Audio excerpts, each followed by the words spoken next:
You're 26, maybe 35. You feel stuck, but the thought of restarting feels like throwing years of effort into the trash. Here's the truth. You aren't losing anything. Your fear is just a biological glitch. Today, I'll break down the exact neuroscience of why change feels impossible and give you 5 steps to override it. Let's dive in. When you're afraid to restart your life, 3 specific brain changes are happening, and they're distorting reality. This is your brain's danger detector. For some people, when they imagine changing careers or leaving a relationship, their amygdala goes into overdrive. Ask them what could go wrong, and they'll list 20 disasters. Their brain genuinely perceives higher risk than reality warrants.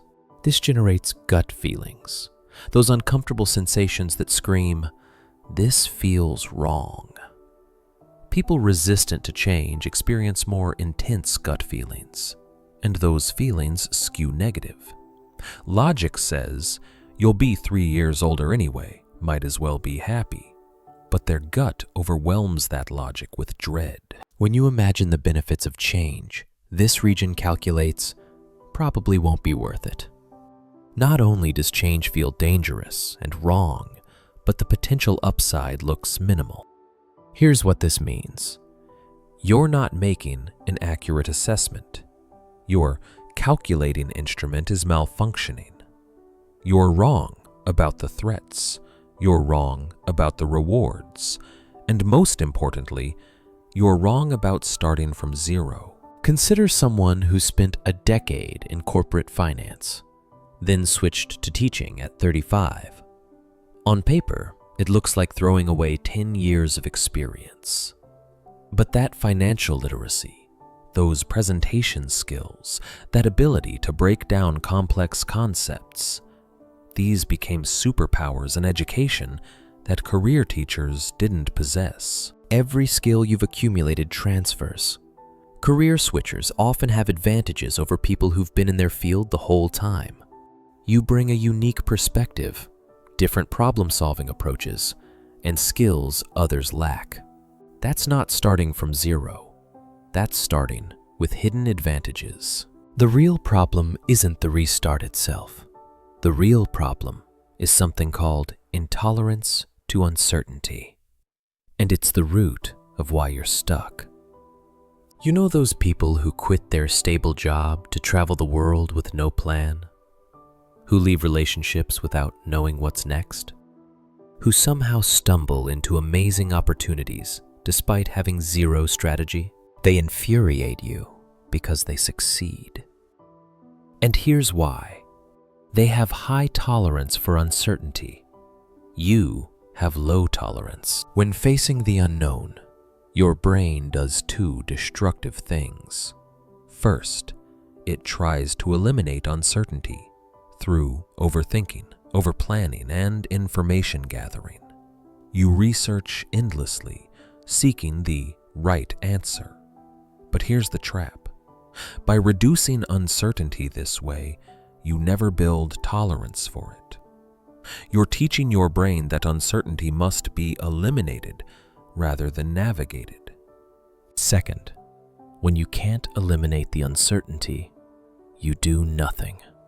You stay frozen, because to your misfiring prediction system, doing nothing feels safer than being wrong. Here's the truth that'll either liberate you or terrify you. The unknown is where the good stuff is. How did you end up miserable at 26 with a safe career? By avoiding uncertainty. By deciding at 18 what you'd do forever without trying anything. Research on quarter life and midlife crises shows that people who go through periods of uncertainty almost always end up happier afterward. Uncertainty isn't the enemy. It's the path to discovering what you actually want. Here's how to actually do this. Step 1. Recognize your brain is miscalculating. When fear arises about making a change, pause and acknowledge. My threat perception might be amplified. My reward prediction might be suppressed. This feeling isn't necessarily accurate. Step 2. Build uncertainty tolerance gradually. Don't quit your job tomorrow. Start with small uncertainties. Try a new restaurant without reading reviews. Take a weekend trip without planning every detail. Have a conversation where you don't know the outcome. These small exposures build your tolerance muscle. Step 3. Explore before committing. You don't need to know the perfect answer before starting. That's premature closure, deciding without data. Instead, explore. Take side projects. Do informational interviews. Try things part-time. Collect real experience, not just research. Step 4. Reframe starting over as starting enhanced. List every skill you've gained.